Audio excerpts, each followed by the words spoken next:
You were once a cheerful figure, created to love children. You played with them, comforted them, they even called you mommy. Then one day the children stopped coming. You believed they grew bored of your games, so you waited, alone, until that love rotted into something else. Beginning where chapter 1 left off, we had freed Poppy from the case that she was imprisoned in. I was free to explore a bit more of the factory and found a door with the name Elliot Ludwig above it. The door was locked, but I found a key in a random utility closet up ahead. Returning back and opening the door, I found myself in a fancy office, which was much different from the rest of the facility. Watching the tape from the table, it gave me a short biography of Elliot Ludwig, who is the founder of Playtime Co. Moving forward, I opened up a vent which led me to a back room. This is where I first officially meet Poppy, who was trying to get the power back on. After assisting her, she told me of a way in which we can escape the facility together. We were to make our way to a train at the game station. Luckily, Poppy has the code to operate the train. Opening a new path, I traversed over a large gap, and on the other side was Poppy, who was humming a song next to a collapsed floor. When I approached her, something stretched out from the collapsed floor and kidnapped Poppy before she was able to finish speaking with me. With nowhere else to go, I jumped down through the hole to chase after Poppy. It ended up becoming a slide which led me straight to the entrance of the game station. After restoring power to this section, the door to the game station began to open. At the end of the hall was another door, requiring the red hand to open it. But when I shot the red hand out, it was intercepted by the same stretchy creature from before. Emerging from the shadows was Mommy Longlegs, a spider-like creature with long elastic limbs. She was puppeteering Poppy in a mocking way, as if Poppy was playing along in the conversation. Mommy Longlegs then proposed that in order for me to get the train code to escape, I would have to play 3 games. Obviously, I didn't have a choice, as she slowly closed in on me and threatened to rip me open and eat my insides if I didn't play. She then excitedly disappeared into the darkness, laughing at me. The door ahead of me opened, and I flipped a lever to gain access to the game station. Inside was a large room with colorful playgrounds and a train which will lead me to my escape. But first, I had to get those train codes. Pulling a lever at the main control, an automated voice welcomes me to the game station. According to the voice, the first game to play would be Musical Memory. The large door leading me to the game opened, and I proceeded down, but my direct path to the game was blocked off. I followed a side path which took me underground and into the molding room. This is where I found an instructional video on how to use the green hand for the GrabPack. The green hand had the added feature of holding power temporarily for me to transfer power around the facility. So I started the molding room and fixed any issues that came up in the production, such as a misplaced pipe and refilling the green paint. Once that was complete, I acquired the green hand, which allowed me to open up a path through the conveyor belts. This path led me straight to the Musical Memory game. As soon as I stood in the middle, the game began to instruct me on how to play. The game was simple. I just had to hit the color it showed me on the big screens, while Bunzo the Bunny slowly descended above me.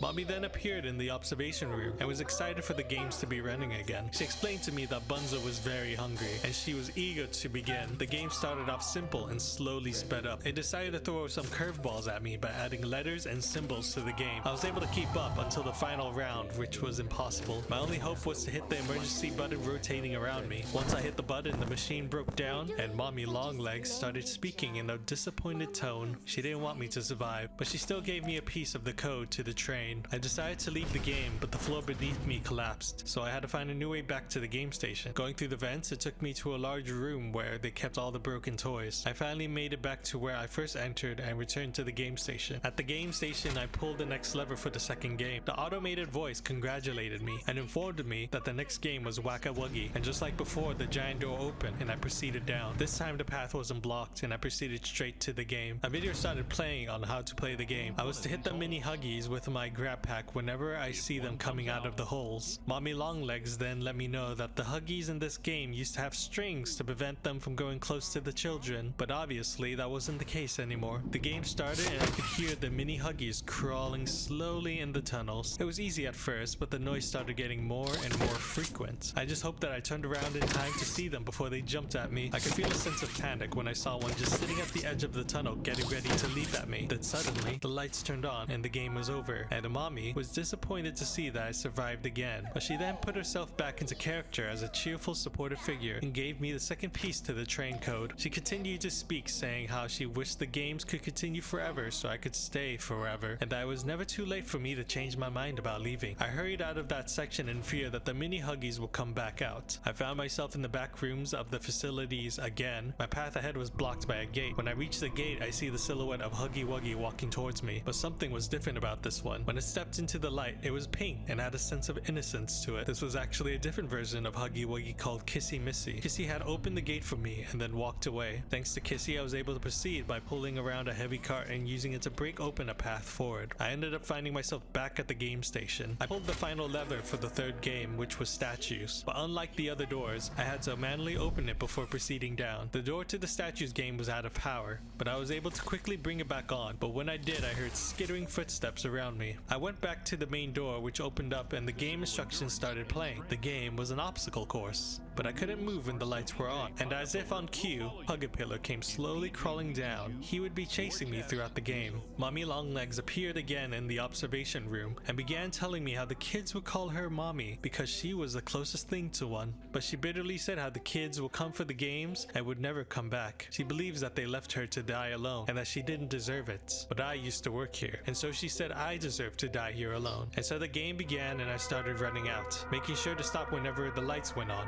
All the while I could hear Pug-a-pillar's many footsteps slowly making his way to catch me. Occasionally looking back, I see him just always a little bit behind me and always catching up just enough for the tension. I came to a decision on which tunnel to choose. I didn't have much time to decide, so I took the medium tunnel that was already in front of me. The game would tease me as the lights would turn on more frequent as I reached the end of the tunnel. Making it to the parkour blocks, I turned to see Pug-a-pillar just coming out of the tunnel I was in. Looking ahead, I see that the actual end to the obstacle course was collapsed by rubble, but my attention was to the observation window, which I was able to break through to escape the game. Going down the tunnel, I could hear Mommy Longlegs asking me where I was and that the game was over. She even tried to entice me by offering me the last piece of the train code, but I knew now that I couldn't trust her, so I just kept going further down the tunnel. Eventually, I reached the water treatment room where I had to rearrange the walkways to create a path for me. The door to the right was blocked off by a scanner, which required a toy to proceed. Going to the left path, I was able to manipulate the Bunzo Bunny toy production line to acquire one. Using that toy, I gained access to a hallway with a closed gate at the end, so I did what I've been doing and restored power to the gate to open it. But as I made my way back to the gate, the vent I was in suddenly collapsed and I fell further into the facility. I tried to climb back up, but as soon as I tried, Mommy Longlegs dropped out of the darkness. She was covered in grime and was no longer wearing a cheerful smile. Instead, it was a frown mixed with sadness and anger. She claimed that I cheated at her games, so she wanted to play one last game, hide and seek. She then began counting down and I ran deeper into the facility. I had no idea where she would come from. All I could do was keep moving forward, no matter if it took me deeper into the facility. I came across a gate which I was able to solve by using the vents above to clue me in on which order to pull the levers. Once the gate opened, I continued further into the facility again, but shortly after, Mommy Longlegs came out of the darkness and started chasing me. I used the vents from previously to hide and watched as Mommy passed by. When she passed, I ran in the direction she came from. I then had to create a new cog from the furnace to open up the door ahead. After succeeding, Mommy again was waiting there for me. I ran back into the previous room and towards the furnace. I used the green hand to power the furnace so Mommy couldn't open the door while I hid in it. Once she left, it was all quiet. Crossing the path she blocked from me, I pulled a lever expecting it to lead me to the next area, but Mommy came straight out chasing me once more. This time my path to the furnace was blocked, and so I had to just keep instinctively running back. I ended up finding myself in tunnels where Mommy's hands were stretched out ready to grab me. I failed this section multiple times until I found out that I had to lower my FPS down to 30 so the GrabPack can pull me up faster. The curse of having high FPS, I guess. By this point I kept running forward as I was quite frustrated with the previous section. I somehow made my way back to familiar parts of the facility, and at the end of the hall was a door for my blue hand to unlock. But as it was slowly unlocking, I see Mommy Longlegs caught up to me at the other end of the hall. I managed to get in there just in time before she caught me. Mommy Longlegs then crashed into a large shredder with her hand caught in it. I quickly turned on the machine and watched as it pulled her stretchy limb. She desperately tried to pull herself out only to get her other limb stuck. Her scream stopped as soon as the machine shredded her lower half. Before she died, she said, "He will make me part of him." My question of he was quickly answered, and I saw the hand of the prototype grab whatever was left of Mommy Longlegs into the darkness. With Mommy Longlegs gone, I was finally able to meet up with Poppy and gained access to the train codes. After inputting the code, the train started running and I was on my way to escape the facility. As the train was traveling towards the exit, Poppy was thanking me and saying I was perfect, too perfect to lose, and that she couldn't let me leave. Poppy then changed the direction of where the train was going and proceeded to tell me how I still have use for her. The train started going at dangerously high speeds, so I pulled the emergency brake, but it was no use. The train ended up going off the rails and toppling over to its side. The last thing I saw before blacking out was a sign pointing to a place called Playcare. Thank you all for watching chapter 2. Please consider liking and subscribing, and leaving a comment also helps a lot as well. Thank you for all your support on these videos, so until next time, I will see you all later.